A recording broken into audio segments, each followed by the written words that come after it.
Assalamualaikum warahmatullahi wabarakatuh.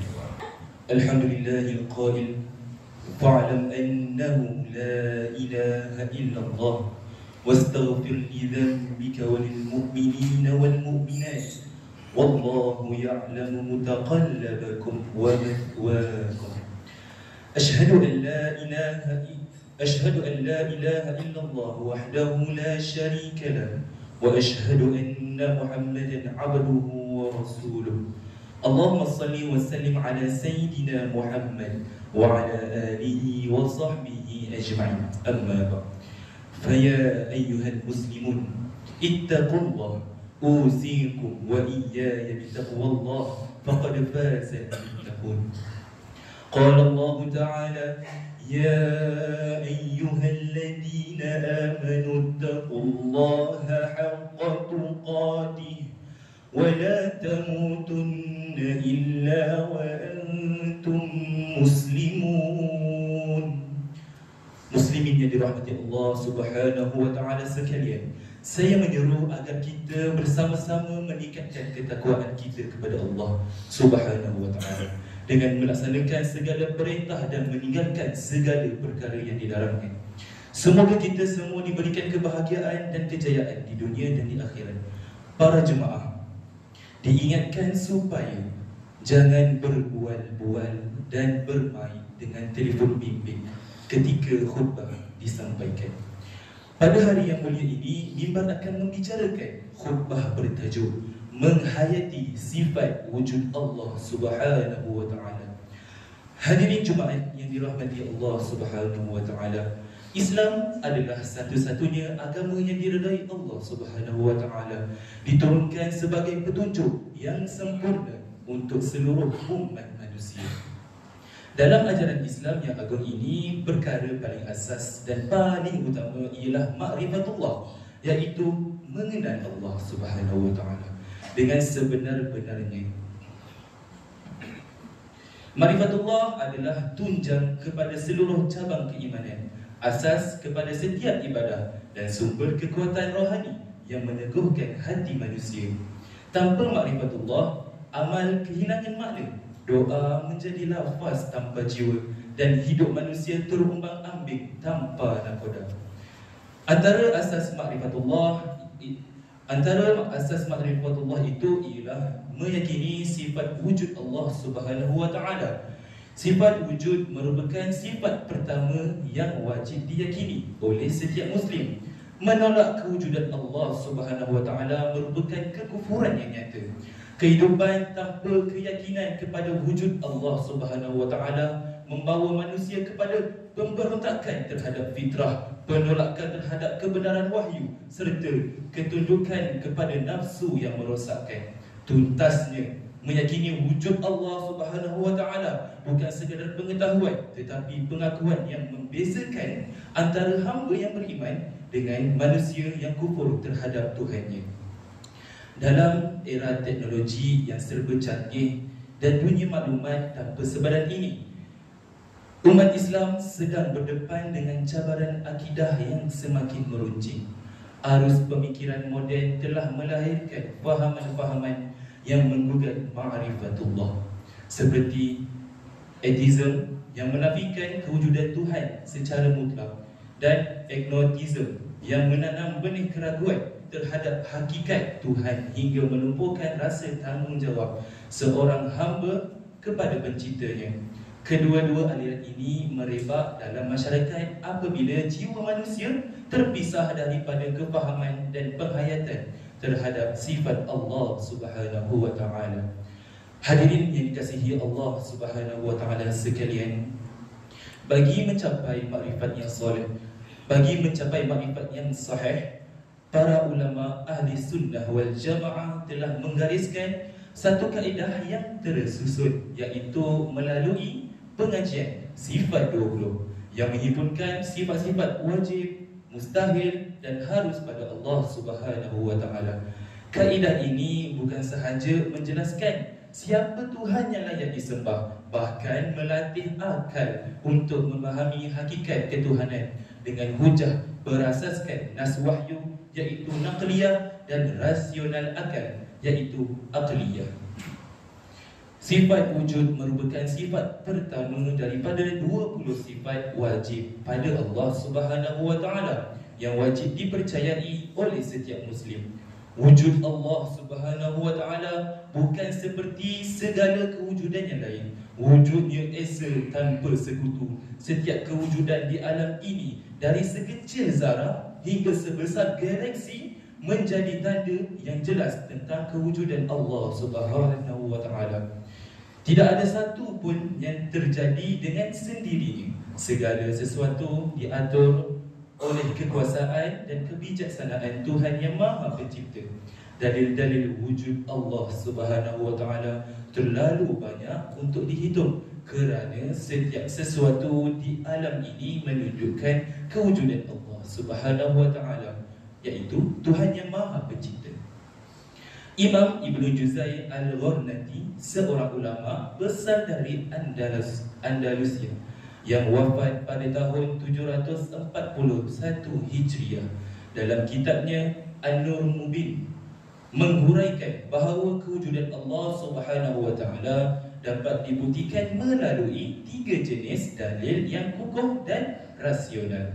Yang pertama ialah dalil yang berpaksikan tanda-tanda ciptaan Allah Subhanahu wa taala yang terbentang luas di hadapan mata manusia. Lihatlah langit yang tinggi tanpa tiap, bumi yang terhampar dengan keteraturan yang menakjubkan, dan diri manusia sendiri. Semuanya mengisyaratkan kebesaran Allah Subhanahu wa taala Maha Pencipta. Firman Allah Subhanahu wa taala dalam surah Az-Zariyat ayat 20 sehingga 21. Wa fil ardi ayatul lil muqinin wa fi anfusikum afala tubsirun. Dan pada bumi terdapat tanda-tanda, iaitu yang membuktikan keesaan dan kekuasaan Allah bagi orang yang mahu mencapai pengetahuan yang yakin, dan juga pada diri kamu sendiri. Maka mengapa kamu tidak mahu melihat serta memikirkan dalil-dalil dan bukti-bukti itu? Manusia yang asalnya hanya daripada setitis air yang hina berkembang menjadi makhluk paling kompleks di alam ini. Dalam tubuh manusia tersembunyi sistem genetik yang mengandungi ribuan maklumat tentang asal-usul, sifat dan keupayaan jasadnya. Otaknya pula menjadi wadah kepada daya fikir, ingatan dan emosi yang tiada tandingan dalam ciptaan lain. Yang kedua ialah iaitu pendalilan melalui khabar dan ajaran para nabi yang diutus oleh Allah Subhanahu wa taala membawa risalah kebenaran. Kebenaran mereka dibuktikan dengan mukjizat. Mukjizat itu menjadi tanda bahawa risalah mereka bukan rekaan, tetapi wahyu yang datang dari langit. Dan Allah Subhanahu wa taala sendiri membela mereka daripada umat yang mendustakan. Ada kaum yang dibinasakan dengan tiupan angin yang kencang, ada yang dihujani batu dari langit, ada yang ditimpuskan di bumi, dan ada pula yang ditenggelamkan di laut. Semua itu menjadi tanda kebenaran wahyu yang dibawa oleh para nabi. Yang ketiga ialah pendalilan berdasarkan fitrah manusia yang suci. Fitrah itu adalah nurani yang bersih, yang secara semula jadi mengakui adanya Tuhan walaupun tanpa diajar, tanpa disuruh, tanpa dipaksa. Sejak mula manusia diciptakan, dalam dirinya tertanam rasa bergantung kepada sesuatu yang maha berkuasa, yang mengatasi segala kelemahan dan keterbatasan seorang manusia. Apabila manusia berada dalam keadaan aman, dia sering lupa. Tetapi apabila musibah menimpa, ketika segala daya dan ikhtiar terhenti, maka secara spontan lidahnya menyebut nama Tuhan. Ketika itu fitrah yang terpendam menyatakan hakikat kewujudan Tuhan. Hadirin yang dimuliakan, apabila keyakinan terhadap sifat Allah Subhanahu wa taala tidak diperkukuh dan tidak diasaskan dengan kefahaman yang benar, maka timbullah pelbagai penyakit dalam akidah manusia. Paling parah, lahirlah golongan yang tidak bertuhan atau hidup seolah-olah mereka tidak mempunyai Tuhan. Inilah wabak pemikiran moden yang sedang meresap ke dalam masyarakat kita, sama ada kita sedar atau tidak. Fahaman sebegini tumbuh daripada cara fikir materialistik yang menilai kewujudan hanya berdasarkan apa yang dapat dilihat dan diukur. Segala yang tidak dapat disentuh dianggap tidak wujud. Inilah logik songsang yang akhirnya menutup hati manusia daripada hakikat ketuhanan. Sedangkan wujud Allah Subhanahu wa taala bukan seperti kewujudan makhluk. Wujudnya Allah bersifat maha sempurna dan tiada bandingan. Allah Subhanahu wa taala menegaskan dalam surah Asy-Syura ayat 11 yang bermaksud tidak ada sesuatu pun yang serupa dengan zatnya, sifatnya dan pentadbirannya, dan dialah yang maha mengetahui lagi maha melihat. Merenung ayat yang dibacakan tadi, persoalan yang besar perlu kita tanyakan kepada diri.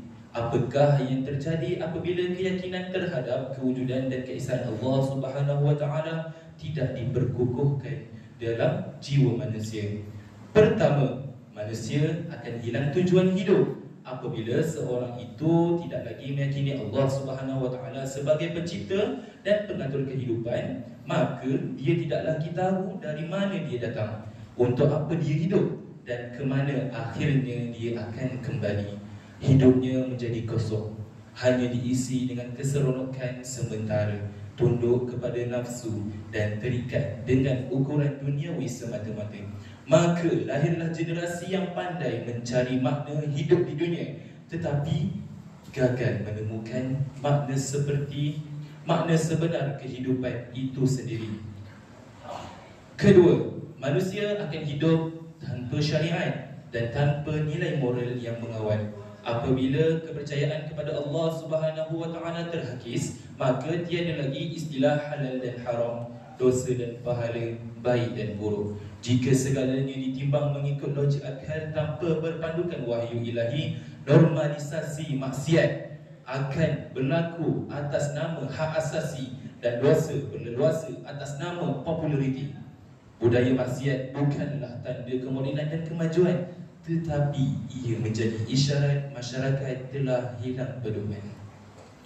Ketiga, manusia akan hilang tempat bergantung dan hidup dalam kehampaan. Apabila hati tidak lagi terikat dengan Allah Subhanahu wa taala, maka jiwa menjadi rapuh.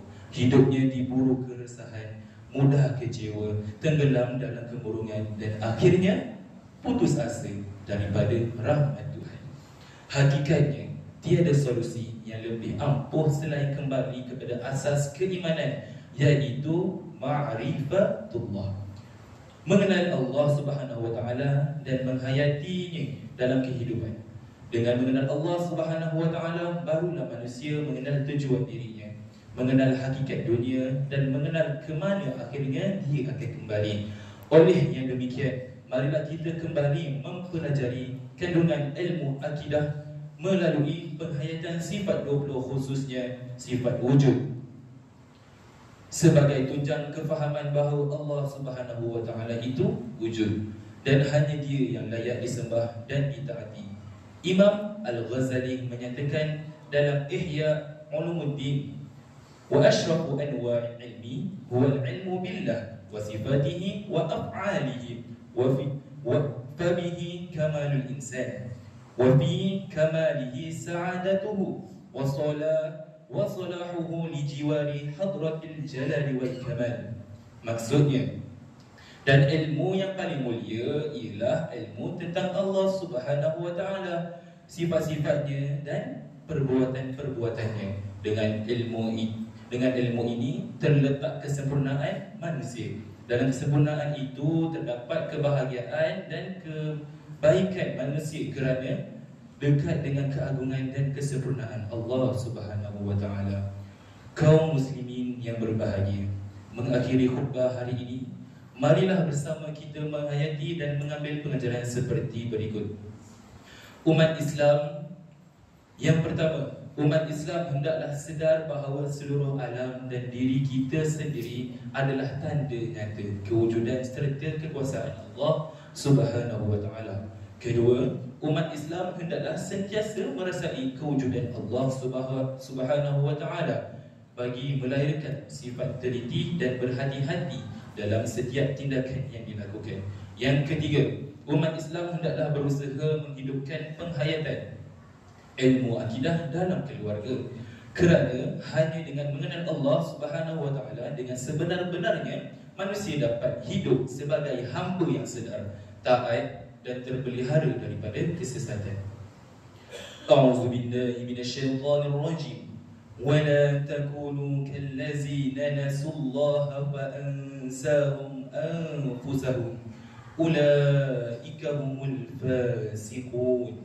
Janganlah kamu menjadi seperti orang yang lupa kepada Allah sehingga Allah menjadikan mereka melupakan amalan yang baik untuk menyelamatkan diri mereka sendiri. Mereka itulah orang yang fasik. Barakallahu li wa lakum fil Qur'anil azim wa nafa'ani wa iyyakum bima fihi minal ayati wadh-dhikril hakim wa taqabbal minni wa minkum tilawatahu innahu huwas sami'ul 'alim. أقول قولي هذا وأستغفر الله العظيم لي ولكم ولسائر المسلمين والمسلمات فاستغفروه إنه هو الغفور الرحيم.